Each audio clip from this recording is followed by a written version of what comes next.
Welcome to the Career Success Secret Show. I am your host, Mike Tomasello. I'm excited to announce we now have listeners from 13 different countries. The new countries that we are welcoming this episode are South Korea, Hong Kong, Croatia, Russia, Colombia, Kenya, and South Africa. Welcome, regardless of where you're listening around the world. We're glad you're here. We are targeted towards a North America job market and career market, predominantly Canada and the United States. However, I have been helping people around the world with their career for over 20 years now, and many people conducting job searches in other countries outside of North America have told me that the advice I give and provide does indeed work in other countries, and you know your local market better than I do in some cases. I also want to give a quick shout out to Nigeria. If you are listening from Nigeria, you are the country number 2 for most listeners after the United States of America. That's pretty friggin' awesome. I'm glad you're here. A couple things before we jump into our topic for today. And our topic for today is going to be networking, even if you think you hate networking, or networking, even if you think networking's uncomfortable, or networking, even if you don't friggin' have any idea what I mean when I say networking. That's the topic of today. But before I jump into networking, some of you might be at the point of your job search already. We're nearing the end of January as I record this episode. You might be listening to it at a different time. But if you've been working hard in January on your job search and you have not seen an improvement in traction, that is a sign for you to take a step back and really evaluate what is not going right in your job search. And an even better way of looking at it to that is what could be going better in your job search. Because if you're not happy with your results, there's something that you could be doing more effectively or you could be doing better, and you need to identify what that is. So good news is we recorded some episodes on December 20th and also on January 2nd, which are fantastic episodes for taking a step back and really thinking about what are the potential areas within your job search skills that you might be able to tweak, you might be able to improve on, you might be able to learn new skills. So if that's you and your job search is not going that effectively in spite of working really hard, please listen to one, if not both of those episodes. But for this week, we are going to focus on the all-important topic of networking. So although networking can be helpful at any point in one's career, we're going to be talking about networking primarily from a job search perspective. I think will be helpful is to talk about where the word networking comes from. Because when I talk to people in networking, even some really successful people in their careers, I'm finding that the definition of networking has gotten lost. And some people think networking means something entirely different from what it was originally meant to be intended. So let's dive right in. The word networking comes from the word network, and the definition of a network is people or things that are interconnected. I want you to think about that a little bit. People or things that are interconnected. So when you think about some other definitions of networking that are floating out there, maybe you have the image of the slimy person walking around a room, talking to someone for 30 seconds and collecting business cards, pushing out business cards, trying to get sales, begging for favors. If you're doing that, are you really interconnected? Hopefully your answer to that is the same of myself. You aren't interconnected in that situation. And it's not your fault. Some of you have been observing bad networkers for such a long period of time that it's kind of confusing about the right way to do it.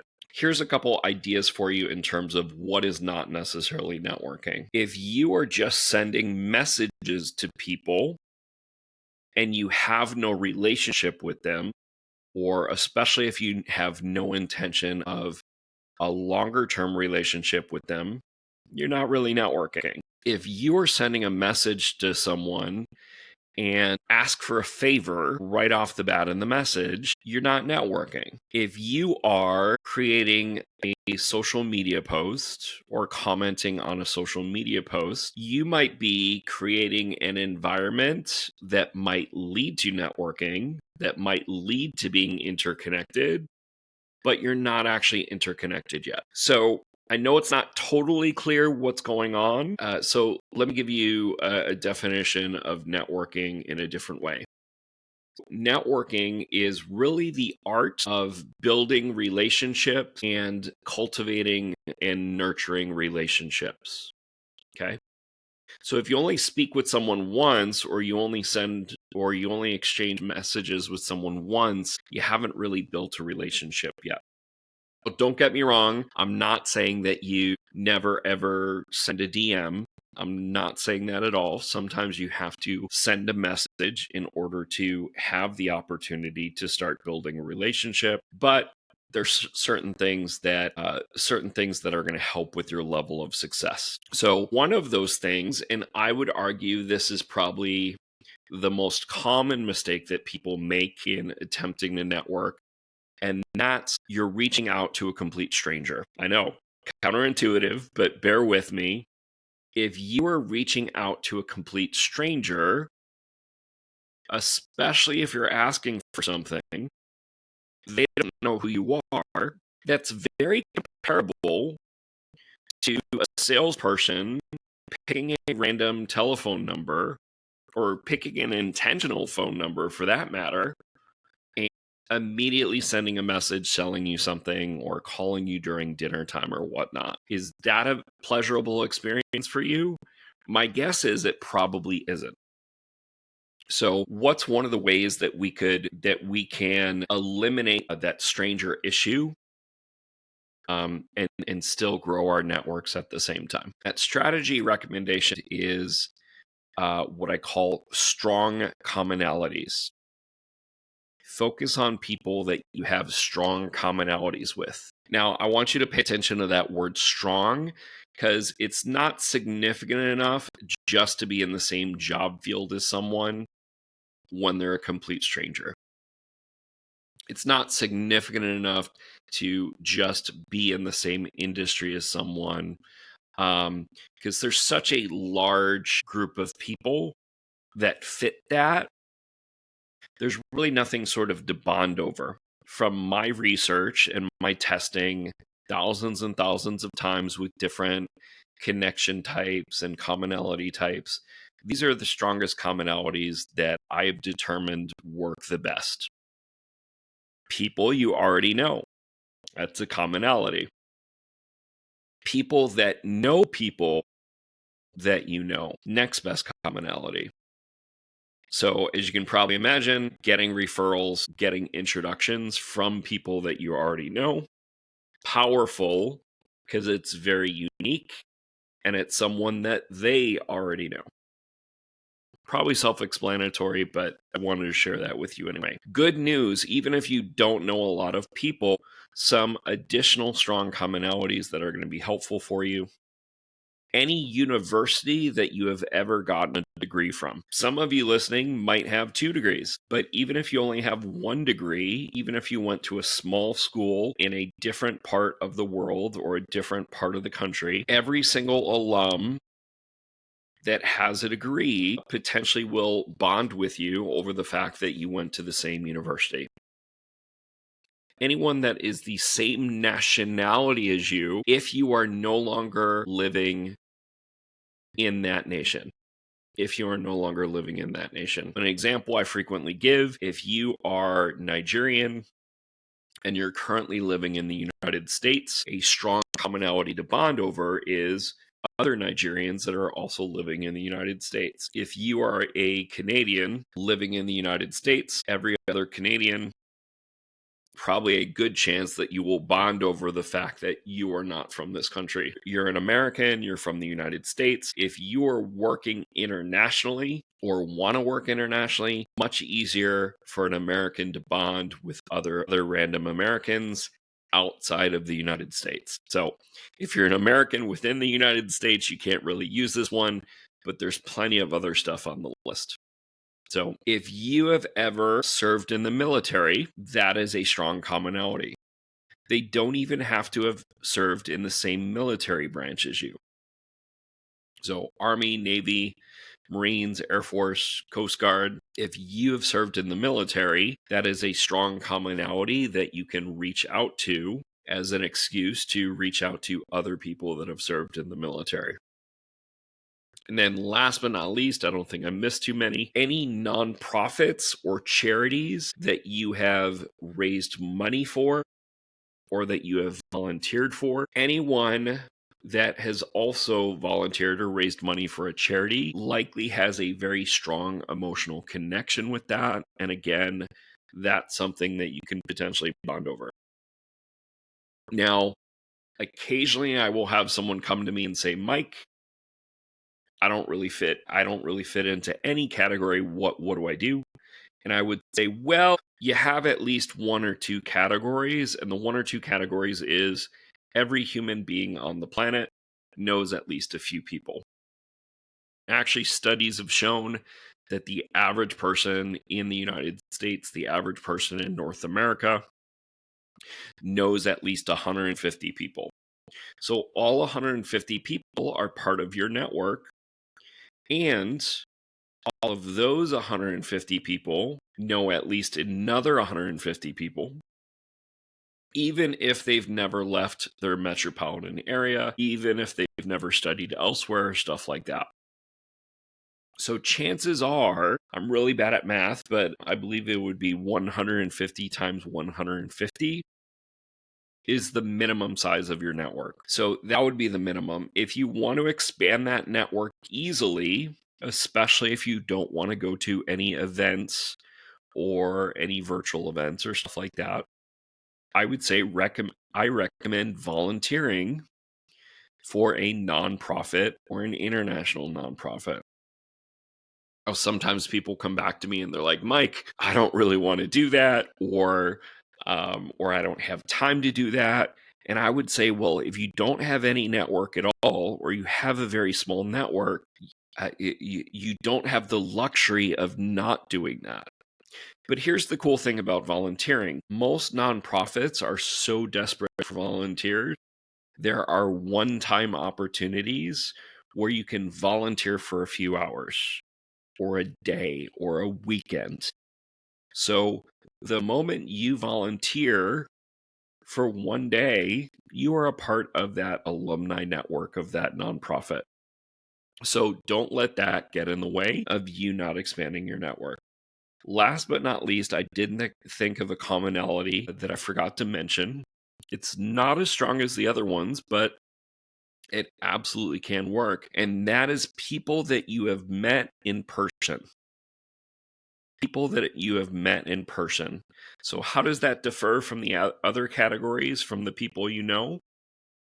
Well, I'm not forcing you to do this, but if your network is small, you can simply go to in-person meetups, virtual meetups, in-person events, virtual events, and anyone that you have a conversation with for 2 to 5 minutes is now part of your network, or more accurately, you now have that strong commonality with them, where if you keep in touch with them and you follow up with them, they become part of your network. So I'd love to know your thoughts on strong commonalities.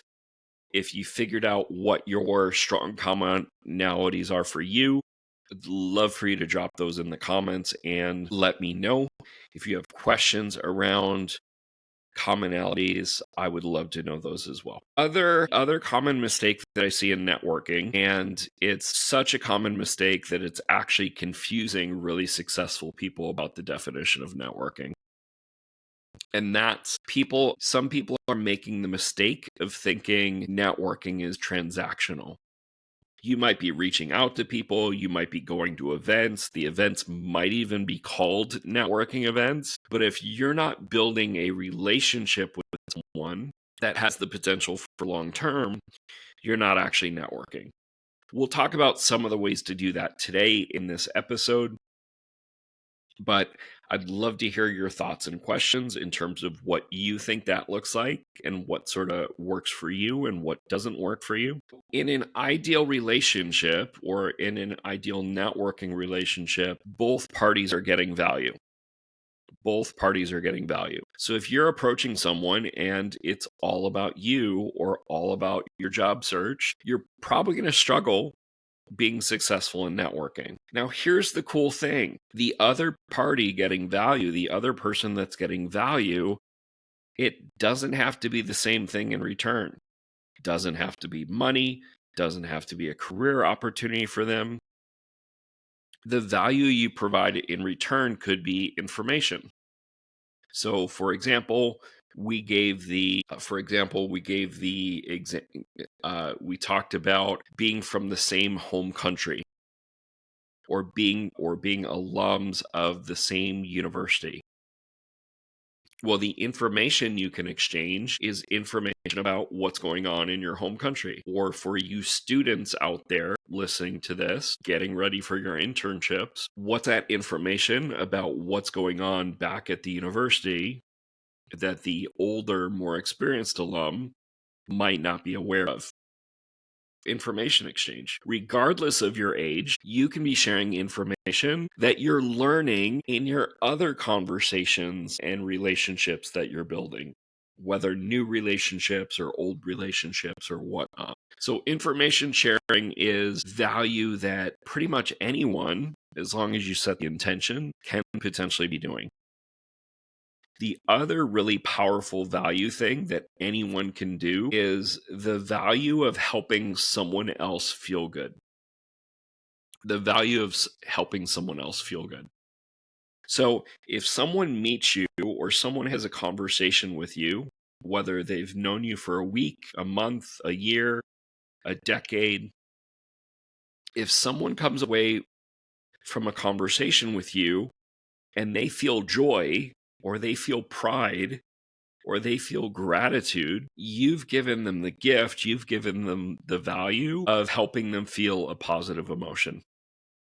That can be really powerful and that can really make you memorable, and that will make people want to help you even more. Coincidentally, one of the easiest ways that you can help people feel good is by giving them the opportunity to help you. Not everyone's going to take you up on it, but if you approach things from I'm looking to learn and I'm looking to get advice from you, Mr. Potential Connection, or Mr. X Boss that I haven't talked to in 2 years, or Ms. X Classmate that I haven't caught up with in a while, or hey, old professor, or new professor, or current professor. If you ask them for the opportunity to learn and get advice from them, and they say yes, that's an opportunity for them to share their wisdom, their expertise, and the fact you value their expertise almost always is going to make them feel good. And they won't accept if it's not likely to make them feel good. So really easy ways to give value. And the more you get to know someone, the more you build a stronger relationship with them, the more you'll be able to think of even more specific and even more valuable ways to give back to them or give value to them. There you go. Some other things about building relationships. So building relationships should be genuine. And so I get that you're looking for a job. I get that you're looking to up-level your career, but you got to care about the other people at the same time. I'm not saying that they need to be the most important person in your life. I'm not saying that they need to be important as your loved ones in your life, but I'm saying, should you be interested in them having a positive experience? Absolutely. And that might be challenging for some of you. And I get that. But the more you turn on that caring can gets. We're not forgetting about our own needs. It's not that we're not trying to learn and grow and advance in our careers, but we care about the individual that's across from us, and that makes this whole deal a heck of a lot easier. The next thing I wanted to talk about is people will come to me and say, Mike, I'm super busy, or this job search is burning me out. And then the big one, I just don't have time for networking. It takes too much time. And what I would say to you, if you think that way, is unless you're getting significant results in the job search already, you can't afford not to network. You can't afford not to make the time, because networking, specifically building relationships, makes everything else easier and accelerates everything else. So there might be a couple extra actions. You might have to send a couple extra messages. You might have to have one or two verbal conversations or in-person meetups that weren't otherwise on your action list or your timeline. Here's the thing: if you are referred in or you are introduced to someone that knows the hiring manager, or you are introduced to someone that knows the recruiter, or you are introduced to someone that works on the team or works with the hiring manager, even if not directly, you have the potential to jump to the front of the line and skip a lot of the waiting that other people have. Your resume is 10 to 20 times more likely to be seen. Your LinkedIn, 10 to 20 times more likely to be seen. Sometimes you're able to skip interviews and skip directly to the hiring manager when referred in. Sometimes you don't have to do a recruiter or an HR interview. I'm not saying that's always the case where you're able to skip this stuff, but it does happen. And it does happen sometimes. Sometimes they've already selected 10 people they want to interview, and you applied a little late. And if you don't have that introduction in, they're not going to make the exception and interview an 11th person.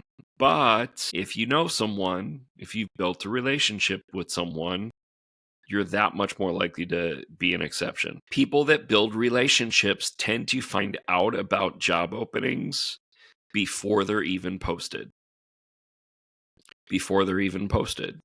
So if you have a strong relationship with someone, whether it be their employer or whether it be someone that they know, when they first hear of something, someone that they know well, or someone that's stayed in contact with them, they're going to be a lot more likely to think of you and want to let you know about that opening before anyone else. So there's a lot of extra benefits to networking. Here's another one that's not often talked about.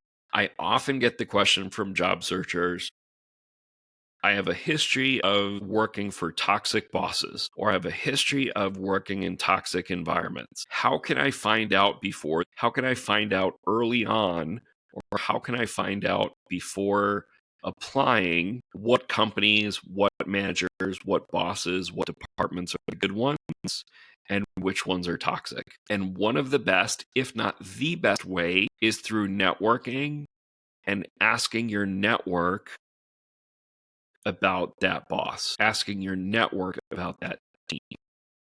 And your network can be these people that you met, that you have strong commonalities with, the people you've built relationships with that are further along in their career than you, are going to have the inside information in terms of which companies are better to work for. If you're not having those conversations, you're actually increasing the likelihood that you're applying for jobs that don't have the best bosses, that aren't the best places to work. So highly, highly recommend that you learn the art of networking and learn how to get even better at it. So sometimes people will say, well, Mike, I've done a lot of networking and I'm still not having success. And I would say, go back to the list that I revealed with you earlier. And are you attempting to network with strangers, or are you really networking around strong commonalities? Are you making things transactional, and are you jumping very quickly to getting job leads? Or are you asking people questions that help people feel valued? Are you focusing on learning and building the relationship? Because another danger of going directly to the job lead is, if the job doesn't end up working out, especially if you don't get an interview, now you've hit a dead end because you made it all about getting that one particular job opening, and now the relationships hit a dead end. But if you had focused on learning and getting advice and building the relationship, you would have had a phone conversation or an in-person meet and strengthened the relationship by hearing each other's voices. If you had focused on the relationship, you might have learned about more companies in the area that are hiring around positions that are even better for you. You might have learned about different teams or departments within the company that you might not even realize also hire or also have that same type of position. You might have missed out on the opportunity to get introduced to 5 or 6 different hiring managers for more advice and more relationships, but you only focused on one job opening. So it really exponentially increases the opportunity for you to get known, for you to uncover opportunities, and exponential growth and exponential people looking for you is the best possible result that I can think of. I think you're starting to get a picture of how networking, particularly relationship building, is going to save you time, and it's going to maximize the chances that you work for a company that or a team that's really going to fill you up, that's going to be fulfilling for you, that's going to maximize your chances. Here's another benefit. It's worth it to continue to network and to build relationships, even if you're getting interviews without it. If it's close between you and someone else, someone who works within the company is probably going to be able to give you some pretty good inside information in terms about what the manager might care about. Or even if they don't know the manager directly, to give you information around what's important to the company, their products, their services, how their business model works. So much information can be uncovered through relationships that you're not necessarily going to find online. They can give you advice in terms of what answers and techniques they use to get into the company. And last but not least, if you do get the interview and you didn't network in, you'll often lose out to someone who did network in, who did have a relationship in. Because if it's close between you and someone else, even if you're awesome, even if you're good enough to do the job, even if you're a great candidate, if it's close between you and that other person, oftentimes that relationship, it's not really a nepotism thing, as I've heard some of my friends talk about lately. It's more of a peace of mind thing and a trust thing. Hopefully this person's going to work for me for 2 years, or maybe even 3 years, or maybe even 5 years, or even if they work for me for one year, working with me for 40 hours a week, 4 weeks every month. Am I going to trust someone who also knows someone that knows me? Am I going to trust someone who also knows someone that was referred in or potentially even recommended by someone that works for the company already? That's an increased sense of trust. And even if it's referred in by someone that you only spoke to for 20 minutes. So don't discount that. So I'd love to hear your thoughts on networking. Please reach out to me. Please let me know what your questions are.